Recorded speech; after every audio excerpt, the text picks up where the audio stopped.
no water. And throughout the wilderness journey, we remember that it was a miraculous well that accompanied Bnei Yisrael, the Israelites, in Miriam's merit, we're told by the rabbis. So it makes sense that when Miriam dies, as Rabbi Lara Rodin shared when she was blessing our baby naming this morning, the well disappears. And suddenly, the people are thirsty. They're probably not only thirsty for the water that they had throughout their journey, but they're also thirsty for the stability, the reassurance, and most importantly, perhaps the hope that Miriam brought.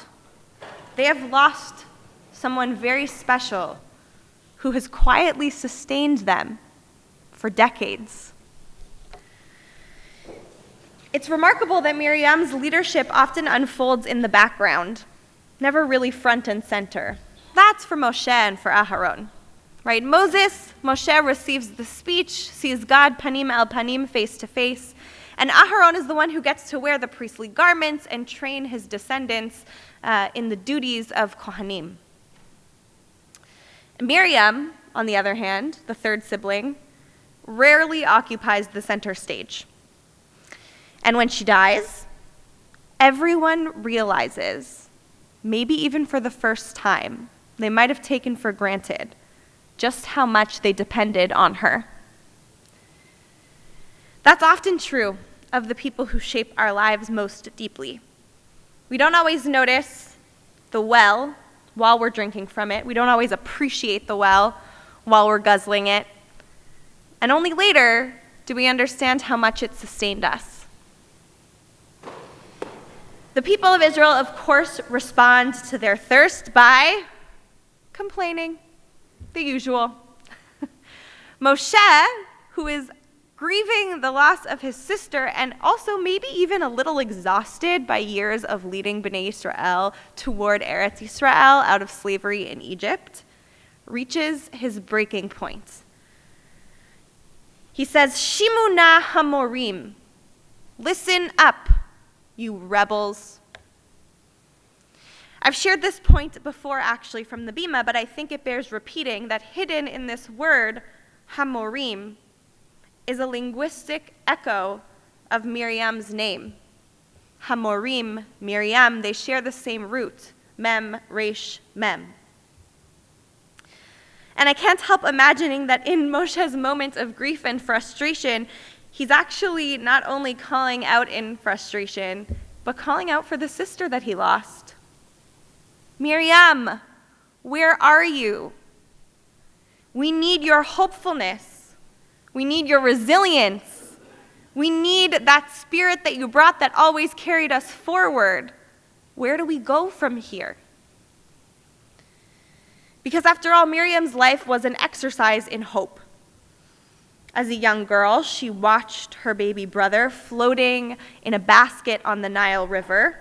And according to the Midrash, when Pharaoh's decree led her father Amram to despair, it was Miriam who challenged her parents and who insisted that the future was still worth believing in, that it was worth trying. And at the Sea of Reeds, when we sing Shirat Hayam, when everyone crossed safely, it's Miriam who even had the gall or the wherewithal to bring with her a timbrel, to lead the people in song and dance, to be hopeful. Again and again, Miriam taught the Israelites, Bnei Israel, not only how to survive, but how to hope in the midst of fear and uncertainty. Maybe that's why the rabbis associate water, this sustaining and nourishing force, with Miriam. Water helps things grow. Water keeps us moving forward. This baby right now in my stomach is lying in or turning over in water. Miriam's gift was not simply leadership, it was her ability to nourish the entire people. And near the end of the Parsha, the Israelites arrive at a place called Be'er, a well of water. God once again promises water, but this time something changed. The people, for once in this story, don't complain. They don't panic. Instead, the Torah says, as Rabbi Lara Rodin mentioned, as Yashir Yisrael, the people sang. Instead of whining, instead of worrying, they willed the water into being with the sound of their hopeful voices.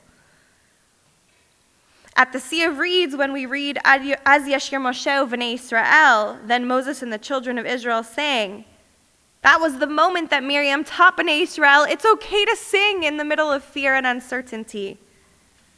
It's good to sing in the middle of fear and uncertainty. Somewhere, somehow along the journey, Miriam's greatest gift, her teaching, her Torah of hopefulness, had clearly taken root within Bnei Israel. That well, the one that once traveled beside them, the one they became accustomed to, and the one that they worried that they would lose when they lost Miriam, was actually a well that they now carried within themselves. And that may be one of the deepest truths about legacy. The people who shape our lives don't necessarily or simply solve our problems while they're here in this world. If we're fortunate, if we're lucky, they instead teach us actually how to face challenges ourselves. They don't merely hand us water or fish, as the famous tale says. They teach us where to and how to fish. The 16th century Jewish writer Rivka Batmeir expressed this beautifully. I found a well of water and I drank from it, and it made me more thirsty. So I said to myself, I will go and bring water to those who are near to me. That's how hope and legacy works. It's contagious. The more we experience it, the more we want to share it. And perhaps that's especially important in the world that we live in today. We live in a time when it's easy to become consumers of anxiety. We look at the news and we think, this is out of control. What can we do? What can we expect to come next? Only the worst, it seems. Every day seems to bring another crisis, another conflict, another reason to feel overwhelmed. We are thirsty for certainty, but actually, we can't control or bring ourselves certainty. We can, however, control the hope that we bring. What our tradition suggests is that hope is not merely something to receive, it's something that we have to cultivate and pass along in honor, in memory of Miriam, this Shabbat especially. We can continue to cultivate hope, to pass it on, to sing, even when it feels scary. The people feared that Miriam's well had disappeared forever, but again, they noticed that their greatest gift was actually not really the water itself. It was the idea of the water that they could bring forth by the hope that they sustained within themselves. And so may we all be blessed to recognize the wells that have nourished our own lives, whether it be parents, grandparents, role models, siblings, friends. And may we continue to draw strength from those people who shaped us, to learn lessons from them. And may we keep learning the lessons of our own ancestors that are embedded inside of our Torah, who teach us that we can't control everything and no, we can't be certain in this world, but we certainly can bring hopefulness. Shabbat Shalom.